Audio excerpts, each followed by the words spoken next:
He walked into the night and then he was gone. A 25-year-old man vanished just as a violent storm consumed the horizon, leaving behind no screams, no witnesses, and no trace. Only one question remained. Where did Chance Englebert go, and why has he never been found? This is not a clear crime or tragedy, but an absence that defies explanation, lingering like an open wound. Before anything went wrong, the world around Chance felt predictable. Gering, Nebraska is the kind of place where time seems to stretch out, where people recognize each other by sight, and where routines are rarely broken. It is quiet in a way that feels safe, almost insulated from chaos, at least on the surface.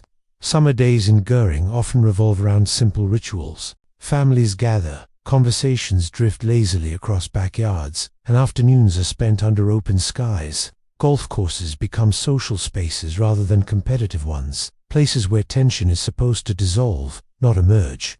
Nothing about this setting suggests the beginning of a disappearance. July 6, 2019 began like any other warm summer day. There was no immediate sense of disruption, no visible fracture in the routine. It was the kind of day that fades into memory without resistance. Yet, beneath that normalcy, something subtle was already shifting, something that would only be recognized after it was too late. Chance Englebert was, by most accounts, an ordinary man trying to build a stable life. At 25, he worked in construction, a physically demanding job that required endurance and consistency. His days were structured around responsibility, and his identity was closely tied to his role as a provider.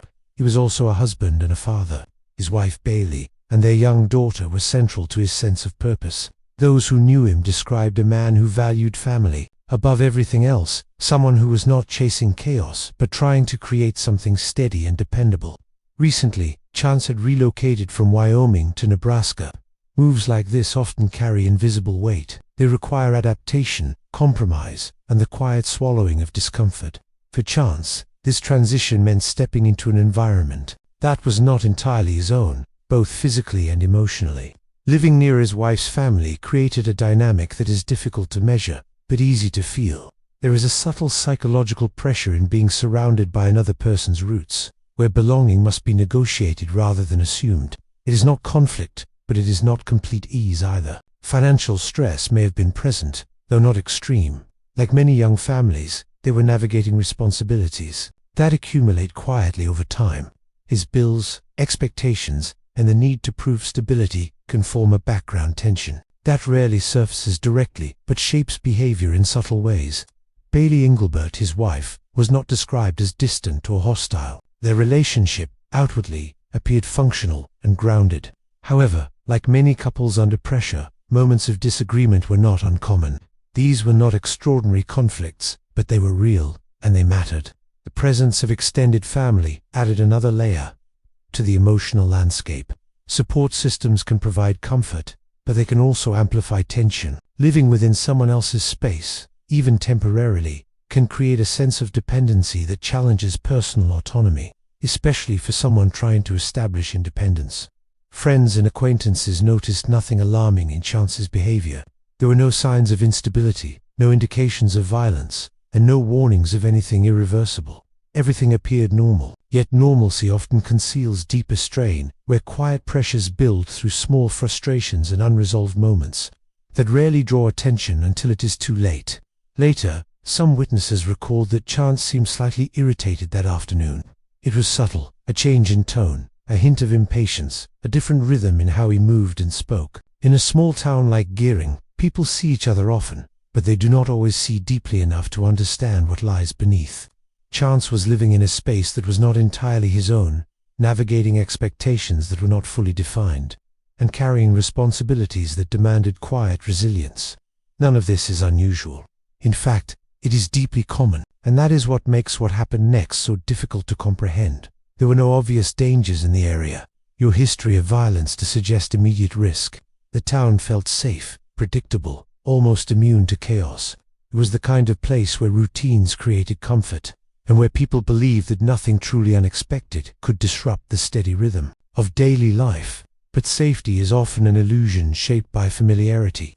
Sometimes, what changes everything is not the environment, but the fragile intersection between emotion and circumstance. In that quiet evening, something shifted just enough to alter the course of a life.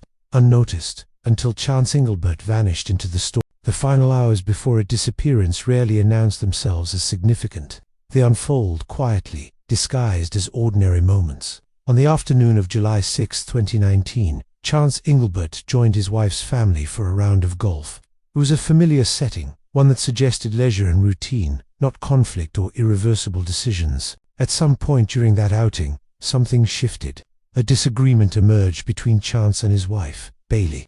The exact cause has never been clearly defined, but those present described it as personal. It was not explosive, but it was enough to disrupt the atmosphere. Arguments like this are common, often temporary disruptions that resolve with time. However, what matters is not the argument itself, but the psychological state it creates. For Chance, something in that moment seemed to tip beyond irritation. Witnesses would later describe him as visibly upset, his demeanor sharper. Instead of staying, Chance chose to leave. His decision, on its own, was not unusual. People walk away from arguments to regain control. But context matters. He chose to leave on foot, distancing himself, not only emotionally, but physically, from the environment where the conflict had occurred. He indicated, through a message, that he intended to return home. That message carries a sense of direction, a simple plan, a clear endpoint. Yet, the unsettling detail is this: there is no evidence that he ever arrived. The intention existed, but the outcome never followed. Witnesses who saw him after he left described a man moving with purpose, but also with agitation. His pace was faster than casual walking. There was a sense that he was trying to move through something, not just physically, but mentally, as if distance itself could resolve the tension he carried. As evening approached, the environment began to change. The sky darkened, not gradually, but with the heaviness that signals an incoming storm. Weather reports would later confirm that severe conditions were developing. Strong winds, heavy rain, and rapidly shifting visibility were all moving toward the area. At some point during that window, surveillance cameras captured Chance walking alone. He was heading toward Terrytown, a direction consistent with his stated intention. There was nothing overtly alarming in his appearance, no visible distress beyond the subtle urgency in his movement. That footage is the last confirmed visual record of him, a single figure, moving through a space that would soon be overtaken by weather. There are no recordings of him turning back, no evidence of interaction with another person. After that moment, the trail becomes indistinct, then disappears entirely. This is where absence begins to take shape, not as a dramatic event, but as a gradual loss of continuity. One moment follows another, until suddenly, there is a break. No transition, no clear cause, just a gap where presence used to exist. As the storm intensified, conditions became increasingly hostile. Wind reduced visibility, rain distorted sound, and the environment itself became unpredictable. In such conditions, even a short distance can become disorienting. Landmarks blur, direction becomes uncertain, and small misjudgments can escalate quickly. Back at home, time continued to pass. Initially, there was no immediate alarm. It is common to assume that someone who leaves after an argument simply needs time. Silence, in that context, does not immediately signal danger. It feels temporary, even expected. But as hours moved forward, that assumption began to weaken. Calls were made, messages were sent, and none were answered. Each unanswered attempt shifted the emotional tone slightly, from patience to concern, from concern to unease. Night deepened, and the storm reached its peak. At this point, the environment itself became a factor in the growing anxiety. Being outside in such conditions is not just uncomfortable, it is risky. The longer Chance remained unaccounted for, the more that risk began to feel immediate. Eventually, concern transitioned into action. The absence was no longer explainable as a need for space. It became something else, something that required intervention. Authorities were contacted, and the situation shifted from personal concern to a formal search. From that moment, every detail of the evening became subject to scrutiny.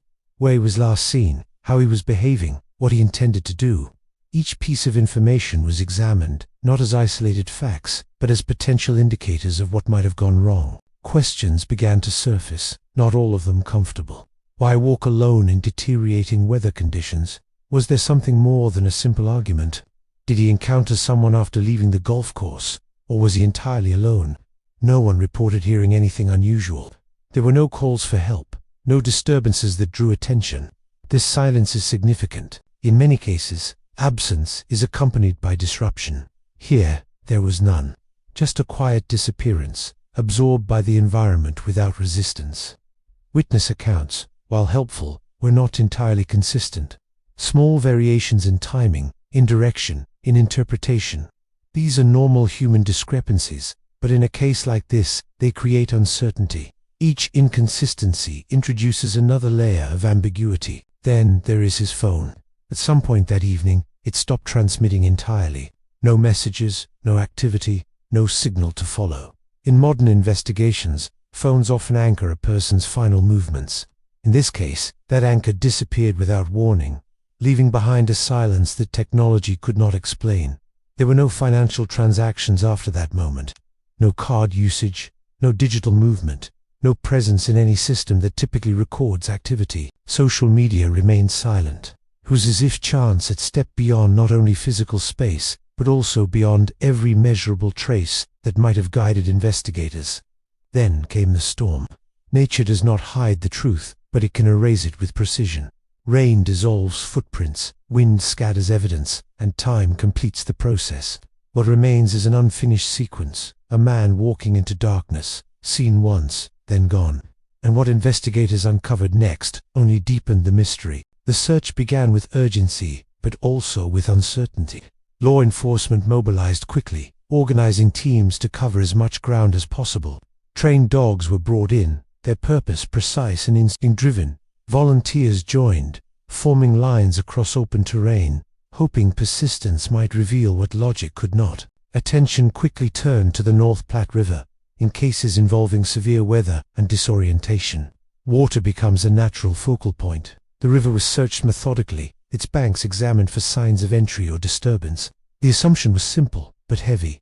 If chance had fallen, the river might hold the answer. Technology supplemented human effort. Drones scanned wide areas from above, capturing perspectives impossible from the ground. Surveillance footage from nearby homes and businesses was collected and reviewed. Investigators searched for continuity, for any indication chance had moved beyond the last sighting, but the footage offered no extension of his path. What was most striking was the absence of disruption. There were no signs of struggle, no physical evidence suggesting an altercation. The environment appeared undisturbed, as if nothing significant had occurred at all. In many investigations, evidence speaks through damage or displacement. Here, it remained silent, offering no direction. As days passed, the search expanded, but clarity did not follow. Each area cleared without result added weight to the uncertainty. It is one thing to search for something hidden. It is another to search when there is no clear indication of where to begin. The investigation was already facing a fundamental limitation. Media attention arrived quickly. Local outlets began covering the disappearance, followed by broader national interest. The story carried a particular kind of tension, not because of what was known, but because of what was missing. A young man, a storm, and no trace. The simplicity of the facts made the mystery more compelling. Chance's family became the public face of the case. They appeared in interviews, their words measured but heavy with emotion. They asked for help, for information, for anything that could lead to answers. Their presence added urgency, but also exposed them to scrutiny. Social media amplified everything.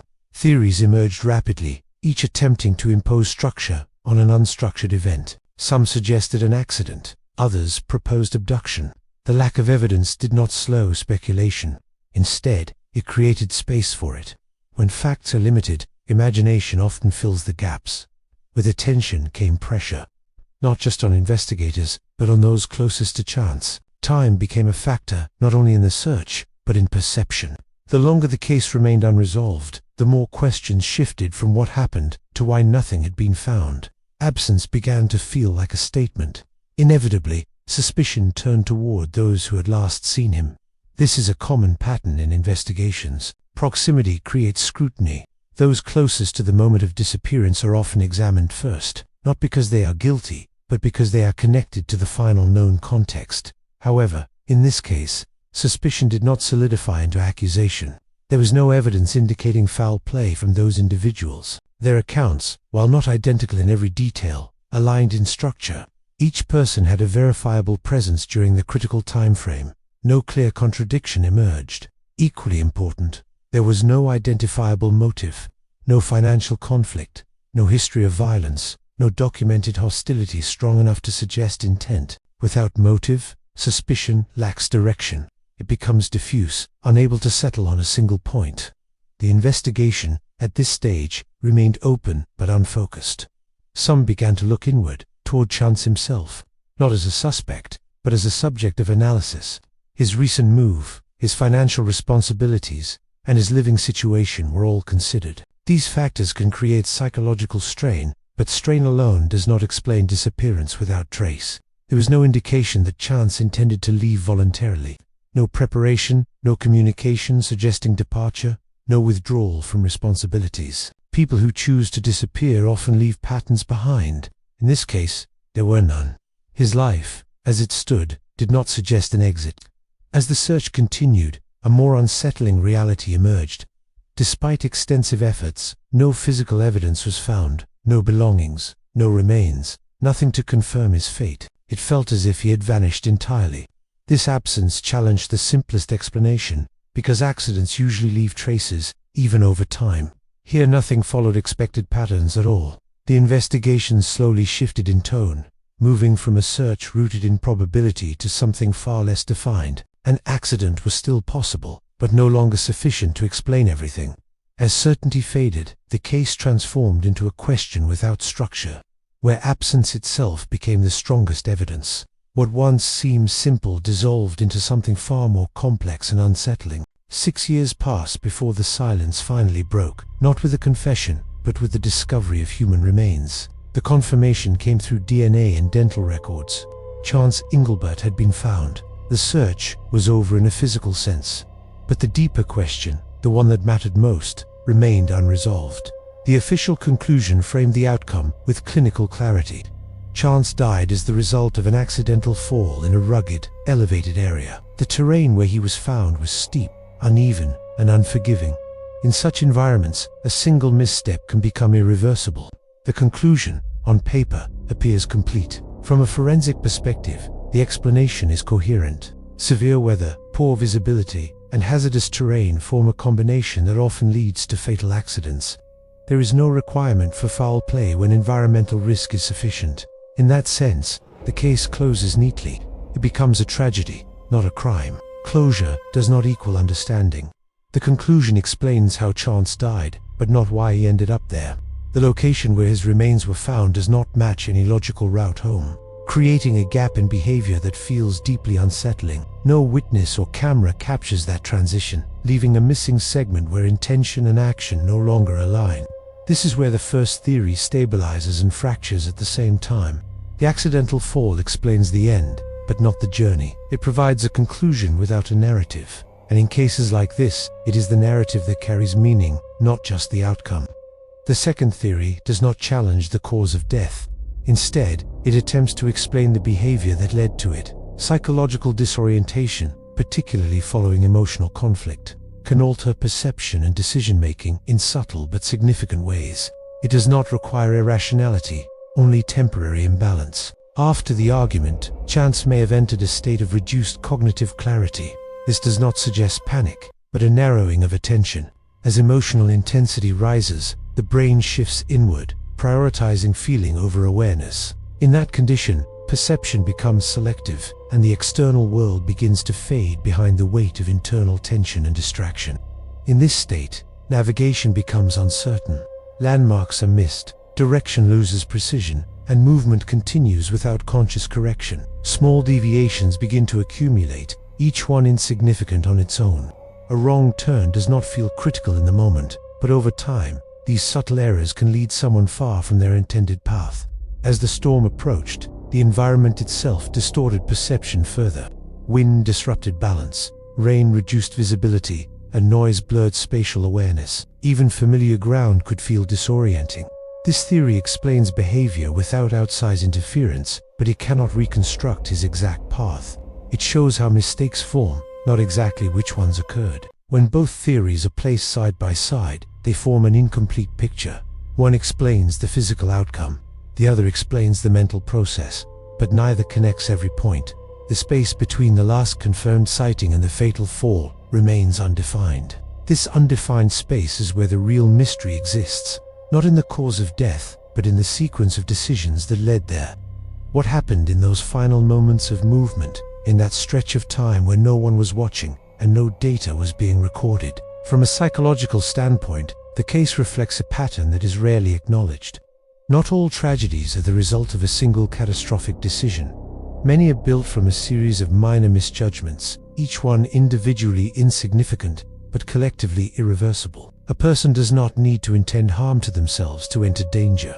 It is enough to be distracted, emotionally engaged, and slightly disoriented. In that state, risk is not perceived accurately. The environment becomes more dangerous, not because it changes, but because perception does. Philosophically, this aligns with an Eastern perspective on causality.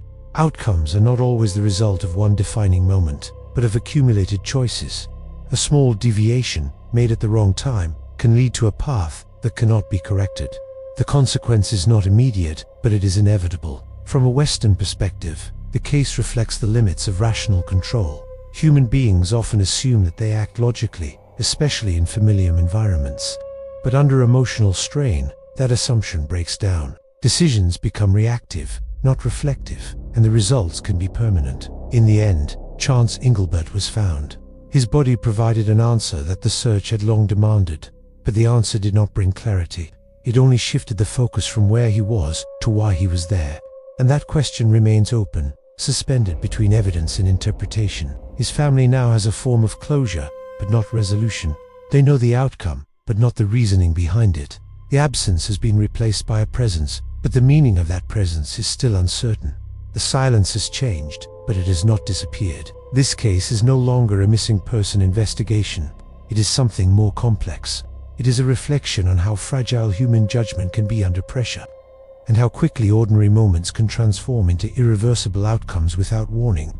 If this story made you think, consider liking, sharing, and subscribing to support more deep psychological true crime analysis. Some crimes leave no screams, only questions, and some silences echo louder than any confession. Thank you for listening to Criminal Mindcast.